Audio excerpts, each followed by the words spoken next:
नमस्ते दोस्तों, स्वागत है आपका गीता इन 18 डेज के अंतिम और सबसे गहरा अध्याय में मोक्ष संन्यास योग।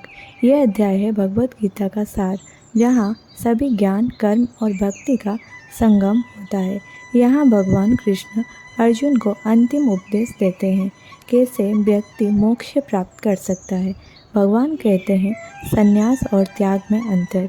संन्यास कर्म का त्याग कर देना, त्याग कर्म का फल का त्याग कर देना।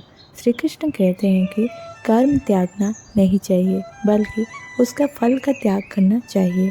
कर्म करना ही व्यक्ति का कर्तव्य होता है, पर निष्काम भावना से साथ। भगवान तीन प्रकृति में सब कुछ समझाते हैं। ज्ञान सात्विक, रजसिक, तामसिक। कर्म सात्विक कर्म निष्काम शुद्ध, राजसिक कर्म फल की इच्छा से, तामसिक अहंकारी और अज्ञान से। कर्ता जो काम करता है उसका गुण भी तीन प्रकृति के होते हैं। सात्विक कर्ता निष्काम आनंद से काम करता है, दयालु और स्थिर होता है। श्री कृष्ण अर्जुन से कहते हैं स्वधर्म में निधानाम श्रेय परधामो भयानाम, यानी अपना धर्म करना चाहे वो छोटा क्यों ना लगे, क्योंकि ज़्यादा उत्तम होता है। हर व्यक्ति के एक स्वभाव है और उसी के अनुसार उसका कर्तव्य है। जो व्यक्ति अपना कर्तव्य को ईमानदारी से करता है वही अंत में सफल होता है।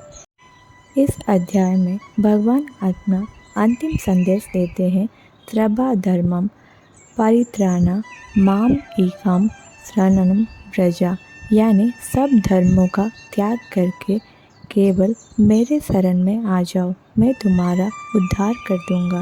ये है पूर्ण समर्पण, अनन्य भक्ति, मोक्ष का मार्ग। दोस्तों, ये था मोक्ष संन्यास योग, भगवत गीता का अंतिम अध्याय, जहाँ हमें मिलता है जीवन का सच्चा मार्ग, निष्काम कर्म, भक्ति, ज्ञान, समर्पण।